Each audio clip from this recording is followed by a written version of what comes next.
Hello everybody! Welcome again to another episode of Ronji Vlogs, and for today's video ay i-feature naman natin ang pinakabagong labas ng Tecno smartphone, ang POVA 6.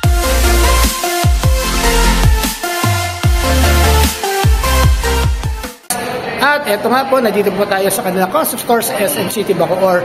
At nakakita po tayo ng display unit dito na kung saan i-demo po sa atin ang features, capabilities, specs, at alamin na rin natin kung magkano itong POVA 6 Pro na talagang mabenta ngayon sa mga physical stores o sa Shopee o sa mga online na e-commerce platform. I want to thank you all for your continuing support of Ronji Vlogs. Malapit na po tayo mag 1,000 subscribers, at kung bago po kayo dito sa ating YouTube channel, like, share, and subscribe lamang po dito sa Ronji Vlogs, your tech guide channel where we give you first-hand information of the gadgets of your interest. So bago pa kayo pumunta sa mga stores para tingnan ito, at least may idea na kayo kung ano itong mga gadgets na inyong balak bilhin.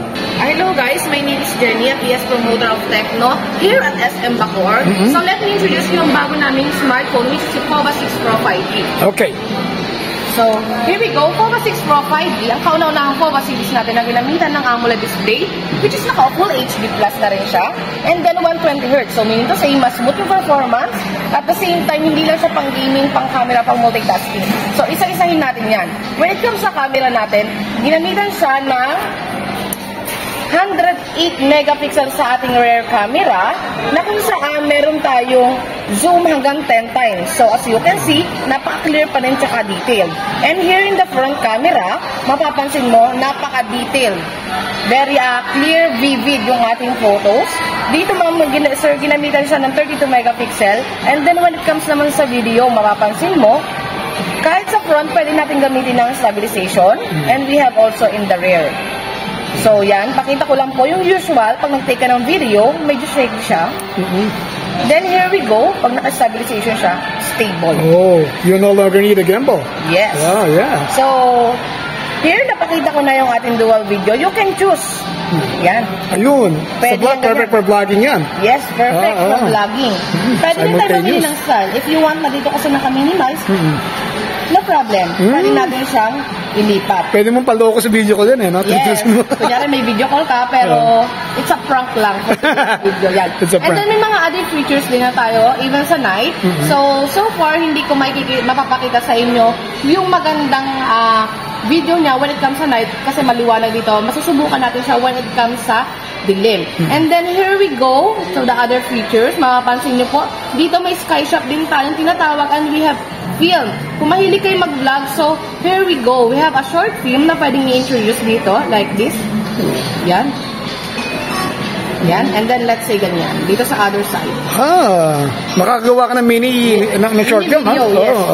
And then yung kagandahan yan, so hindi ka na mag-effort ng marami, less hassle yan, no? Mag-a-add sa iba, mag-a-add ka pa ng music, style, mga ganyan. Diba? Nice. So, given na sa camera natin, ang ganda, no? How about when it comes sa ating performance? Sa performance natin, syempre, una, given dito, this phone is uses by 670 watts and 6,000 milliampere. So, ito ipakita ko lang po. Ang battery natin is ginamitan ng 6,000 mAh. So, long term yung mga gamit, buong magdamag. Depende pa rin syempre sa mga application na ginagamit natin sa buong maghapon. And then, pagdating sa ating charging technology, so hindi siya naka-indicate dito. So, ito na lang, pakita ko na lang po. Naka 70 watts siya. 70 watts. So, more or less 30 to 35 minutes, ganun kabilis mag-full charge ang ating smartphone. And then, kagandahan pa dyan, syempre, hindi mawawala yung refresh rate natin. So, dito, i-introduce ko sa inyo yung refresh rate natin. So, kung halimbawa, nahihirapan kayong makita yung features, pwede mo siyang i-type dito. Ayan. Makikita nyo po dito sa baba. Yan, you can customize kung ilang refresh rate. 120Hz, 90 or 60. It's up to you kung anong gusto mo. And then, kagandahan pa dito, syempre, kung aware po kayo sa nating phone, hindi rin papahuli si Tecno when it comes sa ating back cover. Wow. May ilaw dito. Ano yung may ilaw na yun? Ang tawag doon is dynamic light effects. So, here we go. Pakita ko muna yung design niya. Very unique, elegant, and classic. Diba? Ang ganda. So, dito sa backlight, kung gusto mong makita yung ating notification lights, una, punta ka lang ng settings. So, ito yun, meron sa settings. type mo lang dynamic light effects. Ayun, makikita mo na agad siya. And then, this dynamic light effects is, nagno-notify lang siya once you receive call, notification, music, and any. So, here we go. Halimbawa sa call, you can choose anong style yung gusto nyo. Yan. So, ito, sample ko. Yeah. Ayan. Wow. May ilaw siya. Yes. May RGB light siya. Ganun. Yes, parang RGB light. Kay Pova 5 siya una nag-start. I have never seen a phone that has that feature. Yeah. Ito lang. Para ano yan? Para saan yan? Anong purpose yan? Notification light. Notification. Let's say, halimbawa, nasa meeting ka, then, naka-ganyan yung phone mo. Usually nakataob ang phone. Yes, nakataob yung phone mo. So, this light is a sign that you have a notification like calls or texts or messages. You would know na meron kang message or call incoming. Yeah. And then po, since wala pa ang mga games na naka-download dito naman may tinatawag din tayong game space. We all know, pag may game space, mas mabilis ka pumili ng mga games na pinipili na ating gustong laruin. So, since bago pa kaka-display ko lang natin ng live demo, yan, sa ngayon meron siyang ML, yan, na-download mo pa sila. And then, one thing na hindi nawawala kay Pova series natin, syempre yung bypass charging. Okay. Bypass charging, you can use your phone while charging, no problem. Yung battery health natin is maiingatan kasi automatic po siya na while on gaming mode, while charging, naka-bypass charging po ang ating smartphone. Okay. Kamusta naman ang yung storage niya, yung kanyang CPU niya, chipset niya, or ano? When it comes naman sa storage, solid. Imagine this phone is worth $11,999. Okay. Pero when it comes sa ating storage, we have 24 gig RAM. 24 gig. Oh, that's a lot. Sa RAM, sa RAM. Then the storage is 256. 256. Yes, expandable hanggang 1 terabyte. Okay. Yung pinakamaganda, kahit napuno mo yung 256, imagine, expandable pa siya. And then, pagdating naman sa ating Android version, makikita naman natin dito, ayan, naka-Android version 14 siya. Okay. Yun yung latest, Hindi mo na kailangan mag-ano, Pagdating sa chipset, syempre hindi rin tayo papahuli. Yung chipset natin is naka-Dimensity 6080. So sa mga gamer dyan, mahilig mag-take ng photos, videos, multitasking. So speaking of multitasking, ipakita ko na rin po kung paano natin gagawin sa ating smartphone. So here we go. Let's say halimbawa, nagbukas tayo ng YouTube. Yan. Buksan natin yan.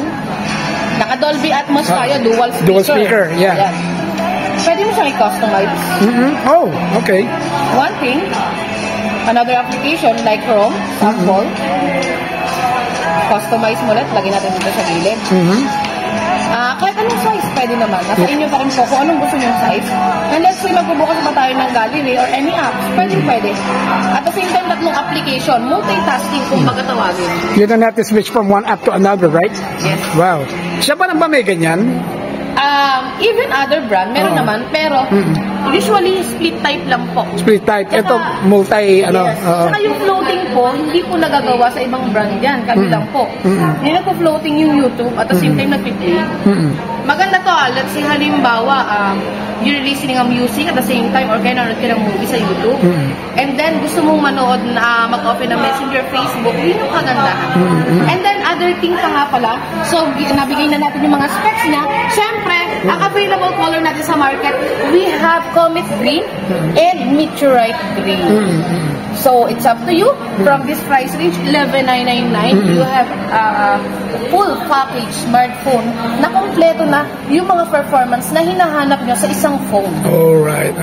So ito, ano to ba? Paano nag-emphasize ito? Gaming, ano? Yes, gaming. Pero aside sa gaming, mapapansin nyo naman, even camera, napakaliit. Oo nga, ang ganda nga eh. Oo. So nabagyan mo kanina sa customer na para ka namin bumuli ng 30K worth na smartphone for only 12,000. Yeah, sa true. If ever, kung makikot kayo even sa other brand, look sa price na $11,999 kung may ganyang kung may ganyang katas na features sa smartphone, which is sa ibang phone, sa ibang brand, this phone is worth 30,000 pataas. Full package, overall performance, solid. Hindi ako papayang introduce sa inyo to kasi this phone is quality at the same time when it comes to services, perfect. Okay, would you like to invite people to head over to your store and see for themselves itong Pova 6 Pro? For those clients are interested for FOVA 6 series, even Tecno units, you can visit here at SM Bacoor, and I will happy to serve you and give you a good quality service. Okay, may mga freebies ba kayo at saka exclusive deals na pwede? When it comes sa freebies, so far, meron tayo, ito yun. Meron tayong speaker from Tecno that I can give you when you buy iFOVA 6. Ayan. This Okay. is the freebies. Okay, yan yung Bluetooth speaker niya. Yes, Bluetooth Magkano halaga niya? Okay Ayan. Oo, pwede sa bisikleta yan, no? Pag ikaw may headset ka. Yes, headset. Oo. Imagine this phone worth 11,999, meron kang ganitong freebies. Oo nga, may 1K yan, di ba? Yes. Meron ba kayong rito? Ano mga payment options available for customers? Yun, when it comes sa payment option natin, we accept card, credit card, cash, home credit, Skyro, G-Gifts, G-Credit. All payment methods we have.